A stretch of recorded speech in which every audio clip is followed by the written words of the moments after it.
തീർച്ചയായിട്ടും നാളെ മുതൽ ഇറങ്ങിയാണ്. അവിടുത്തെ എല്ലാ ജനങ്ങളും എന്നെ ചേർത്ത് പിടിക്കുമെന്ന് തന്നെ വിശ്വസിക്കുന്നു. കാരണം നമ്മളെയൊക്കെ ഇഷ്ടപ്പെടുക അല്ലെങ്കിൽ നമ്മളെ ചേർത്ത് പിടിക്കുക എന്ന് പറഞ്ഞാൽ വലിയ കാര്യമാണല്ലോ. അപ്പോൾ തീർച്ചയായിട്ടും അവിടുത്തെ ജനങ്ങളെല്ലാവരും നമ്മളെ ഇഷ്ടപ്പെടും, എന്നെ ചേർത്ത് പിടിക്കും, ഒരിക്കലും തോൽക്കില്ല, ജയിക്കുക തന്നെ ചെയ്യും എന്നുള്ള വിശ്വാസത്തിൽ തന്നെ മുന്നോട്ട് പോരാടുകയാണ്. തിരുവനന്തപുരം ജില്ലാ പഞ്ചായത്തിൽ കോൺഗ്രസിന്റെ സ്ഥാനാർത്ഥി പട്ടിക പൂർത്തിയാകുമ്പോൾ പോത്തൻകോട് ഡിവിഷനിൽ നിന്ന് മത്സരിക്കുന്നത് ട്രാൻസ്ജെൻഡേഴ്സ് കോൺഗ്രസ് സംസ്ഥാന പ്രസിഡന്റ് അമേയ പ്രസാദാണ്. അമേയ, കൺഗ്രാറ്റ്സ്. പോത്തൻകോടിൽ നിന്ന് മത്സരിക്കുകയാണ്.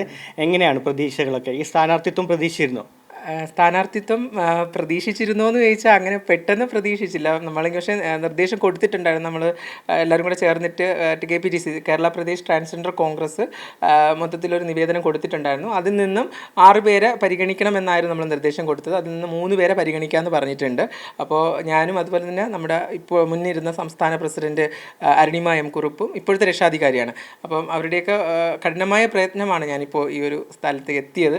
പ്രത്യേകിച്ച് പാർട്ടി ഇത്രയും ചേർത്ത് പിടിച്ചത് അതും ചരിത്രമാണ്.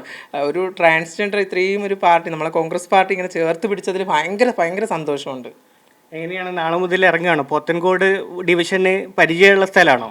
തീർച്ചയായിട്ടും അറിയാവുന്നൊരു സ്ഥലമാണ്. അവിടുത്തെ ആൾക്കാരെയൊക്കെ അറിയാം. ഞാൻ ഒരുപാട് പ്രത്യേകിച്ച് എന്നെ അറിയാമെന്ന് പറഞ്ഞാൽ ഞാൻ ഈ സീരിയലുകളിലും ഇതിലൊക്കെ വർക്ക് ചെയ്യുന്നുണ്ട്, അഭിനയിച്ചുകൊണ്ടിരിക്കുകയാണ്. അപ്പം അങ്ങനെ തന്നെ അവിടെ തന്നെ പോത്തൻകോട് തന്നെ പല സ്ഥലങ്ങളിലും ഇനാഗ്രേഷനും കാര്യങ്ങളും അങ്ങനെയായിട്ടൊക്കെ പോയിട്ടുണ്ട്. അല്ലാതെ തന്നെ അവിടെയുള്ള പ്രാദേശികമായിട്ടുള്ള സ്ഥലങ്ങളിലെല്ലാം കൃത്യമായിട്ട് എല്ലാവരെയും അറിയാം നന്നായിട്ട്. അമ്മയെ ഒന്ന് പരിചയപ്പെടുത്താമോ? എങ്ങനെയാണ് കോൺഗ്രസിൻ്റെ ഭാഗമാവുന്നത്? എങ്ങനെയാണ് ട്രാൻസ്ജെൻഡേഴ്സ് കോൺഗ്രസിൻ്റെ സംസ്ഥാന പ്രസിഡന്റ് വരെ എത്തുന്നത്? ആ സംഘടനാ ജീവിതം, പിന്നെ ഇപ്പോൾ സ്ഥാനാർത്ഥിത്വം വരെ എത്തി നിൽക്കുന്ന കാര്യങ്ങൾ. ഞാൻ പ്രവർത്തകയായിട്ട് 8 വർഷം മുമ്പ് പ്രവർത്തകയായിട്ട് വന്നത്. പിന്നെ തിരുവനന്തപുരം ജില്ലാ പ്രസിഡൻ്റാക്കി. അത് കഴിഞ്ഞതിന് ശേഷം സ്റ്റേറ്റ് വൈസ് പ്രസിഡൻ്റായി. ഇപ്പോൾ ഒരു 7-8 മാസമായിട്ടേ ഉള്ളൂ ഞാൻ സംസ്ഥാന പ്രസിഡൻ്റായി. നല്ല രീതിയിൽ തന്നെ പാർട്ടിക്കകത്ത് പ്രവർത്തനങ്ങൾക്ക്, നമ്മളെ കമ്മ്യൂണിറ്റിക്ക് വേണ്ടി ഒരുപാട് കാര്യങ്ങൾക്ക് വേണ്ടി പിന്നെ പാർട്ടിയിൽ പല കാര്യങ്ങൾക്കും, മീറ്റിങ്ങുകളിലും പല പാർട്ടിയുടെ നേതൃത്വമായിട്ടുള്ള പല കാര്യങ്ങൾക്കും പോകാറുണ്ട് പാർട്ടി തന്നെ. അപ്പോൾ നാളെ മുതൽ ഇറങ്ങുകയാണ്. തീർച്ചയായിട്ടും നാളെ മുതൽ ഇറങ്ങിയാണ്. അവിടുത്തെ എല്ലാ ജനങ്ങളും എന്നെ ചേർത്ത് പിടിക്കുമെന്ന് തന്നെ വിശ്വസിക്കുന്നു. കാരണം നമ്മളെയൊക്കെ ഇഷ്ടപ്പെടുക അല്ലെങ്കിൽ നമ്മളെ ചേർത്ത് പിടിക്കുക എന്ന് പറഞ്ഞാൽ വലിയ കാര്യമാണല്ലോ. അപ്പോൾ തീർച്ചയായിട്ടും അവിടുത്തെ ജനങ്ങളെല്ലാവരും നമ്മളെ ഇഷ്ടപ്പെടും, എന്നെ ചേർത്ത് പിടിക്കും, ഒരിക്കലും തോൽക്കില്ല, ജയിക്കുക തന്നെ ചെയ്യും എന്നുള്ള വിശ്വാസത്തിൽ തന്നെ മുന്നോട്ട് പോരാടുകയാണ്. വിജയപ്രതീക്ഷ തന്നെയാണ്. തീർച്ചയായിട്ടും വിജയപ്രതീക്ഷ തന്നെയാണ്. ഇപ്പോൾ ഇടതുപക്ഷത്തിന് സ്വാഭാവിക എഡ്ജുണ്ട് ഈ പഞ്ചായത്ത് തെരഞ്ഞെടുപ്പുകളിലും അല്ലെങ്കിൽ തദ്ദേശ തെരഞ്ഞെടുപ്പുകളിലും. ആ തെരഞ്ഞെടുപ്പ് ഇതിനെ മറികടക്കാൻ കോൺഗ്രസ് മുന്നോട്ട് വെക്കുന്ന ബദൽ എന്താണ്?